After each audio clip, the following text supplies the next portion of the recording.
여러분 안녕하십니까? 오늘도 우리 말씀 함께 나누겠습니다. 자, 마태복음 26장 오늘은 1절부터 13절까지 말씀입니다. 예수께서 이 말씀을 다 마치시고 제자들에게 이르시되 너희가 아는 바와 같이 이틀이 지나면 유월절이라 인자가 십자가에 못 박히기 위하여 팔리리라 하시더라. 그때의 대제사장들과 백성의 장로들이 가야바라 하는 대제사장의 관정에 모여 예수를 흉계로 잡아 죽이려고 의논하되 말하기를 밀란이 날까 하노니 명절에는 하지 말자 하더라. 예수께서 베다니 나병 환자 시몬의 집에 계실 때에 한 여자가 매우 귀한 향유 한 옥합을 가지고 나와서 식사하시는 예수의 머리에 부으니 제자들이 보고 분개하여 이르되 무슨 의도로 이것을 허비하느냐?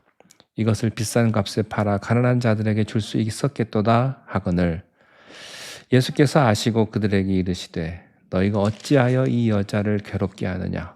그가 내게 좋은 일을 하였느니라. 가난한 자들은 항상 너희와 함께 있거니와 나는 항상 함께 있지 아니하리라. 이 여자가 내 몸에 이 향유를 부은 것은 내 장례를 위하여 함이니라.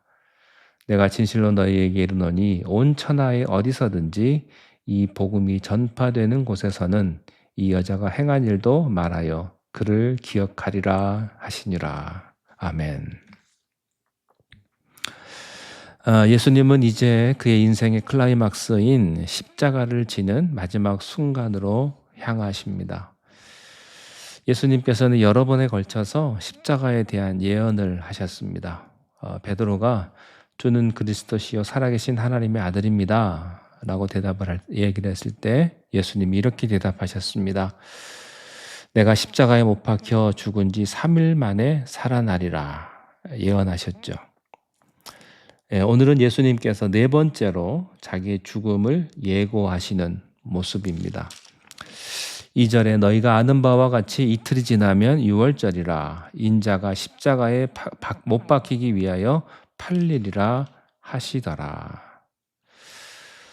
예수님은 천국 말씀을 가르치실 때도 또 기적을 베푸실 때도 십자가를 생각하셨습니다. 예수님은 자기 자신이 누구이며 무엇을 하기 위하여 이 세상에 왔는지를 정확하게 알고 계셨습니다. 2절 말씀에서 우리가 발견하는 게 있습니다. 그것은 그분이 언제 죽어야 하는지를 아셨다는 겁니다.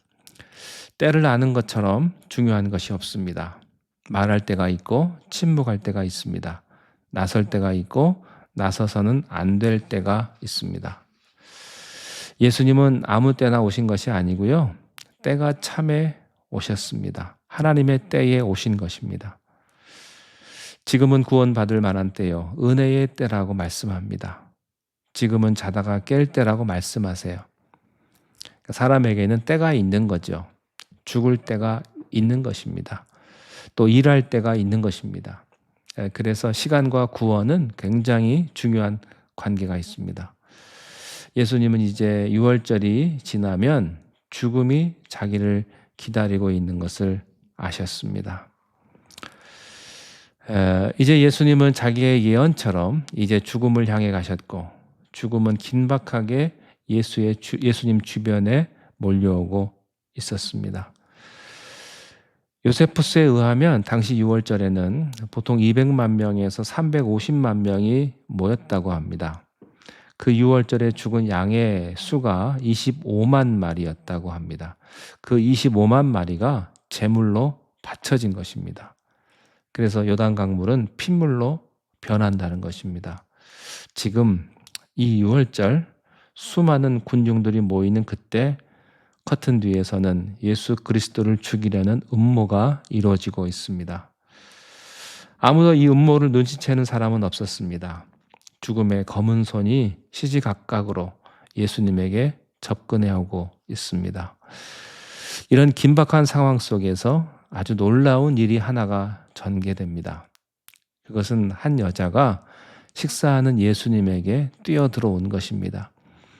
이 여자가 예수님에게 와서 아주 귀한 옥합을 깨고 거기에 있는 아주 값비싼 향유를 예수님의 머리와 발에 부었다는 것입니다. 순간 그 방 안에는 향기가 가득하게 되었습니다. 자, 6절 말씀에 이렇게 되어 있습니다. 예수께서 베다니 나병 환자 시몬의 집에 계실 때 한 여자가 매우 귀한 향유 한 옥합을 가지고 나와서 식사하시는 예수의 머리에 부으니. 이 사건은 아주 의외의 사건입니다. 아주 생뚱맞다고도 볼 수 있고요. 어찌 보면 별게 아닌 사건일지도 모르겠습니다. 그러나 이 사건은 아주 놀라운 사건입니다. 마가복음과 요한복음을 종합해 보면요, 이 여인은 나사로의 누이 마리아였습니다. 그들은 과거에 나병으로 시달리다가 구원받은 베다니에 사는 시몬의 집에 예수님과 함께 있었습니다. 오늘 말씀에 나병 환자 시몬이라고 표현을 했는데, 만약에 지금 현재 이 병을 가지고 있으면 못 들어갔을 겁니다. 과거에 나병이었는데 지금은 나았기 때문에 그런 별명이 붙은 것으로 보입니다. 이 여자가요, 식사하는 예수님에게 다가가서 순식간에 예수님의 머리와 발에 기름을 부었습니다. 마태복음에는 머리에 부었다고 되어 있고요. 요한복음에는 발에 붓고 머리털로 씻었다고 되어 있습니다. 아주 값비싼 나드 한 근입니다. 1년치, 서민의 1년치 월급에 해당하는 이렇게 비싼 것을 예수님의 발에 부었습니다. 도대체 이게 무슨 의미가 있다는 말입니까? 이 여인 때문에 주위 사람들은 여러 가지 이상한 반응들을 나타내기 시작을 합니다. 한 여자가 갑자기 이렇게 비싼 것을 부으니까 사람들이 이런저런 말이 당연히 많겠죠. 근데 이 여인은 부자라는 말도 없습니다. 여러분, 가난한 사람과 부자에게는요, 그 돈의 가치가 다르죠. 근데 이 여자는 보통 서민에 해당하는 여자입니다. 굉장히 이 여인에게 의미가 있는 그런 돈일 거예요. 자, 그런데 이 여인에게서 발견하는 게 있습니다. 그것은 한 여인의 예수님에 대한 조건 없는, 아낌없는, 계산하지 않는 어떤 사랑과 헌신의 행동이라는 것입니다. 이것은 사랑과 헌신의 표현입니다. 여러분, 어떤 사람을 사랑하게 되면요, 조건이 없어집니다. 사실 사랑은요, 맹목적이죠.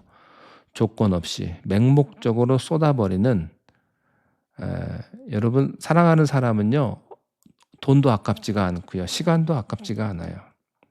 또 그렇게 쏟아붓는 것은 다른 사람에게는 의미가 없어요.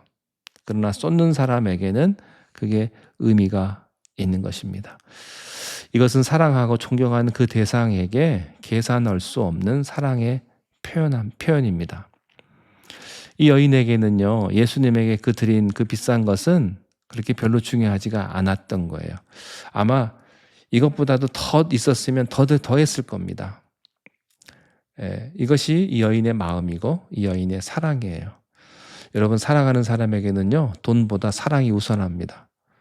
사랑하는 사람이 아파요. 근데 수술비가 너무 비싸요. 사랑하는 사람은요, 집을 팔아서라도 수술을 할 것입니다. 이 여인은요, 옥합뿐이겠습니까? 그 여인의 자존심도, 그 여인의 명예도, 그 여인의 모든 재산도 아낌없이 드릴 수가 있었을 거예요. 사랑했다면. 이것이 이 여인의 사랑이고 이 여인이 또 예수님에 대한 그런 존경의 마음입니다. 따라서 그것을 제3자가 판단할 문제는 아니죠. 이 여인의 사랑입니다. 이게 뭐냐면요, 예배입니다. 예배. 예배란 무엇입니까? 최고의 하나님께 내가 드릴 수 있는 최선의 것을 드리는 것. 이게 예배입니다. 한 여자가 한 남자에게 그렇게 했다면 세상에서는 사랑이라고 말할 거예요. 그러나 한 사람이 하나님에게 그런 행위를 했다면 예배가 되는 것입니다. 예배는 이 여자가 드리고 있는 것이 예배예요. 최상의 존재에게 나의 최선의 것을 아낌없이 쏟아버리고 낭비하는 것. 이 여인의 기쁨, 이 여인의 감사, 이 여인의 감격은요, 이 여인만 압니다. 헌신한 사람만이 예배의 기쁨을 알아요. 사랑을 쏟아 부은 자만이 사랑의 감격이 있습니다. 또 한 가지 여기서 배울 게 있어요. 그것은 이 여자가 예수님에게 요구한 게 있습니까? 아닙니다. 하나도 없습니다. 예수님이 여자 보고 그렇게 하라고 한 것도 아닙니다. 자기가 했습니다. 좋아서 한 겁니다. 그게 예배예요. 예배는 절대 강요가 아닙니다. 자기가 하는 것입니다. 자기가 좋아서 포기하는 것입니다. 자기가 좋아서 소중한 것을 쏟아 버리는 것입니다. 그리고 대가를 바랬습니까? 아닙니다. 그것이 끝입니다. 이것이 진정한 예배입니다. 10절에 보면요. 이 여인의 행동에 대한 예수님의 평가가 나와 있습니다. 예수님께서 이 여인이 한 일에 대한 평가는 이런 겁니다. 아주 좋은 일이었다. 내게 좋은 일을 하였다.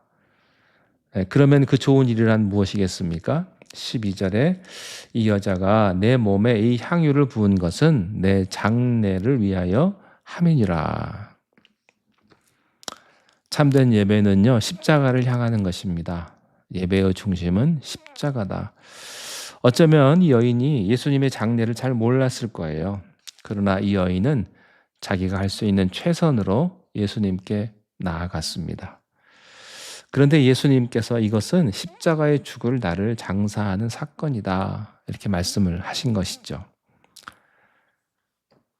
자, 한 가지 더 말씀을 드리고 싶은 것은 그것은 옥합과 향유의 관계입니다. 향유는 옥합에 담겨 있죠. 옥합의 뚜껑을 열든 그것을 깨뜨리든 그렇게 해야만 향유가 흘러넘쳐요. 뚜껑을 막든지 깨지지 않으면 향유는 흘러넘치지 않습니다. 참된 예배는 깨지는 것입니다. 옛사람이 깨져야 합니다. 우리의 사고방식이 깨져야 합니다. 사람마다 옥합이 있어요. 교회도 옥합을 가지고 있습니다. 우리의 옥합을 깨트려야 합니다. 옥합은 자랑하는 게 아닙니다. 깨져야 되는 것입니다. 여러분, 내 생각이 옳다고 생각하지 마십시오. 내 생각이 정이라고 말씀할 수 없습니다. 우리는 연약한 존재입니다. 하나님이 정의로우신 분이십니다. 말씀이 정입니다. 여러분, 우리가 하나님을 향해서 우리의 옥합을 깨는 그런 축복이 우리 모두에게 있게 되시기를 바랍니다. 기도하겠습니다. 하나님, 오늘 이 한 여인이 값비싼 향유를 예수님의 머리와 발에 붓고 또 땅에 버렸습니다. 오늘 우리에게 이러한 예배의 태도가 있게 해주시고 이런 영적인 기쁨을 허락해 주옵소서. 우리의 죄된 옛 모습을 완전히 깨뜨리게 하시고 예수님 앞에서 귀한 향유를 부어서 우리의 모든 것을 아낌없이 주님을 위해 바치게 하여 주시옵소서. 그리하여 우리가 온전히 하나님 앞에 거하는 축복을 우리에게 허락하여 주옵소서. 예수님의 이름으로 기도하옵나이다. 아멘.